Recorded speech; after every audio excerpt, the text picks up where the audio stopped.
I know this title sounds absolutely ridiculous because music tutorials have literally helped every producer I've ever met. We're talking millions of people. And not only that, but you're currently watching a channel that makes a lot of music tutorials. And I'm sure you've probably watched some of them and hopefully you've enjoyed some of ours. So tutorials themselves are not the enemy. However, there is a point when they stop helping. And then they actually become one of the biggest things from keeping you from making better music. If you've been producing for 2 months or 2 years or 3 years or 5 years, and you're still feeling stuck, there's a really good chance that this video will explain why. First of all, if you don't know, I'm Justin. I run Cosmic Academy. This channel, sure, we put out all sorts of tutorials and great free videos, but it's all based on our artist development program. So we've been around now for almost 15 years, and we have worked with individually over 1,000 producers. And our students, they get incredible results. They sign to the biggest labels, Defected, Anjuna, Spinnin, Monstercat. They play the biggest shows. We just had 2 students play Tomorrowland, tons of students playing Ultra. We've had over 10 students play EDC the last couple of years. And all of our students have used these tutorials to help them. So then why am I sitting here saying that tutorials could be harmful? Well, the first reason tutorials might actually be hurting is because you're doing too much watching and not enough producing. So let's start with one of the biggest ones. Watching music production tutorials feels productive. It feels like you're improving, right? You've just watched 30-minute tutorial on compression and you feel like you've gotten better. Oh, look, a new cool serum preset. You feel like you just got better. And your brain is rewarding you like you've accomplished something by finishing this video, except your DAW never got opened. The track has not moved forward. Nothing actually changed in a material way. It's the same reason why there's people that will watch hundreds of hours of workout tutorials and they're reading endless amounts about dieting and protein and losing weight, but they haven't actually gone to the gym. You know, watching someone squat does not make you stronger.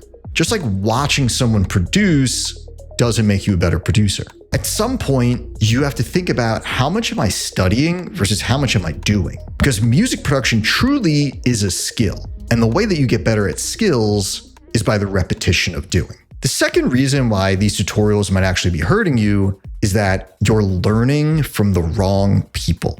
Here's something that no one really wants to talk about. The internet and all these platforms do not reward the folks that are the best at doing. They reward the people that are the best at content creation, right? Like, look, I can sit here and make a lot of videos on music branding and music business because that is my expertise. I built a concert company for 10 years. I sold over $10 million worth of tickets. I can speak on that with some level of expertise. But then there could be someone else who's just really good at thumbnails and titles and the algorithm, and their videos will do probably better than mine. You know, there's thousands of people teaching music production on the internet, but you have to ask yourself, are they as good of a music producer as you want to be? Are they getting the accomplishments as a producer that you want? Have they signed to the labels that you're chasing? And also, have they had results?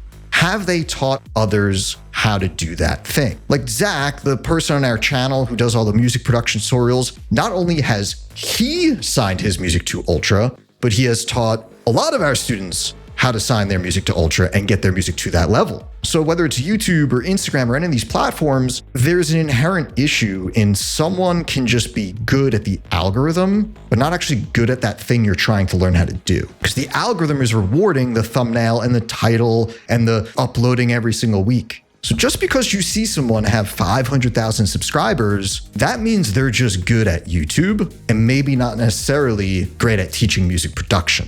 Like, sure, we're guilty of this in a funny way. We do have over 100,000 subscribers. Thank you very much, by the way. We appreciate it. But at the same time, like, I literally teach a class on this stuff at Harvard. We're not coming into this like, oh, we're trying to like game some algorithm to get views. No, this is what we really do for real. But some of these other people, they might just be good YouTubers. The third reason why YouTube tutorials and these different online educational things might be hurting you is the advice was never meant for you. This is probably the biggest flaw with YouTube and some of these platforms. Everyone gets the same lesson. Whether you've been producing for 2 weeks or 10 years, whether you're making tech house or hip hop, you're all getting the same lesson. Like imagine going to a personal trainer and the personal trainer doesn't ask you, what are your goals or what kind of exercising do you want to do? Do you want to gain muscle? Do you want to lose weight? Like, what are we trying to do here? They don't ask you anything and they just hand you a workout. And you look at it and it's all this like cardio and cycling. And by the way, I don't do any cardio. I hate cardio. It's like, why are you giving me cardio? I don't like cardio. Well, that's what they were just giving to everybody. It's like, oh, I have an injury. I can't even do cycling. Why are you? This is again, we're giving this to everyone. You'd think that that is insane because exercise is very much to the individual. This person has different goals. This person has a different body. They might need a very specific workout routine.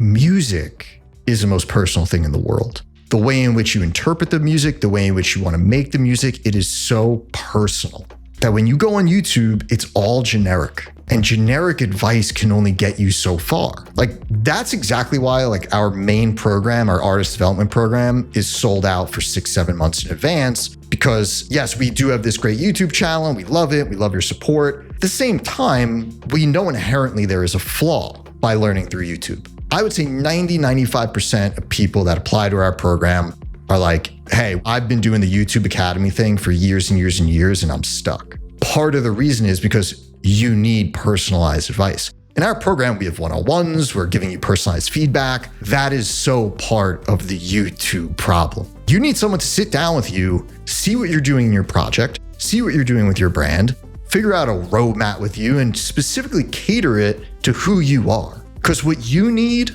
is going to be different than the next person, right? We take about 15 people in every group. Everyone in there has different homework assignments and they all make different shit and they're all looking for different things. And that's so normal to have. By the way, if you are tired of YouTube University and getting all this generic advice, I'll leave a link below in the comments. You can apply to our premium program and we will literally work with you personally to cut out all that generic stuff. The fourth reason why these YouTube tutorials might be really hurting is too much information is destroying your confidence. Right? Think about it. On Monday, you see a video where someone's saying EQ before compression. And then on Tuesday, you watch a video that says never EQ before compression. And then you're looking at your DAW and you're like, now I don't know what to do. Confidence is gone. You go watch a different video on Wednesday and they say, always use a reference track. You watch someone else's video on Thursday and they say, never use a reference track. You look at your DAW again and now you really don't know what to do. Your confidence, gone. Confidence comes from trusting yourself. It's not going to be there if you're constantly wondering, am I doing this right? I don't know. I'm getting all these answers. Every decision is going to become second guessed. And then by the way, you're going to look it up again and get another answer. And instead of becoming more and more confident in yourself, you become more dependent on other people's opinions. Great producers don't have confidence because they know all the tricks. They have confidence because they've done it for real 1,000 times. Then they trust themselves. The fifth reason why YouTube tutorials might actually be hurting you is tutorials teach technique, not how to finish your song. This might be the biggest realization. Most tutorials are answering questions like, how do I make a song that sounds like this? How do I make the lead? How do I make the kick? Almost nobody can teach, how do I finish my song? How do I know if the idea that I have is worth developing? How do I know how to arrange this specific song? How do I know if this is missing in my song? Because the problem here is that you need feedback. And there is one thing that even the greatest tutorial could never do is listen to your song. You can know 1,000 production tricks from the internet and still never finish music because the internet and this YouTube video from 4 years ago can't listen back. In our program, we literally have 3 feedbacks every week, every month, forever, because we really believe that getting that listen is so important to the process. You may never finish the record because no one is able to listen. And you're just getting in all these different critiques that are generalized and have nothing to do with the trouble that you have in the song that you're trying to finish. This isn't about knowing every plugin and every trick and every hack. This is about understanding the process and how it relates to your song. So, should you stop watching music tutorials? Of course not. Tutorials are incredible, but they don't solve specific problems. And they definitely shouldn't become your full-time education or your full-time hobby. It's just like watching a tutorial on how to exercise or dieting without going to the gym or changing what you eat. Music production is no different. Watching music producers doesn't make you a better producer. Producing makes you a better producer. So like the next time you ask yourself, oh, I'm trying to get this answer, so let me go watch a 45-minute tutorial, stop yourself and say, will that be better than me trying to do it in the DAW, working hard for 45 minutes? I have a feeling you already know the answer. Now, typically, I would say, oh, the algorithm knows you. We're going to have a video pop up now. Go watch that one. But I just made a whole video on the negatives of watching music tutorials. So instead, what I want you to do is open up that DAW right now, go make some incredible fucking music, smash that like button, and commit to doing it. We'll see you next time.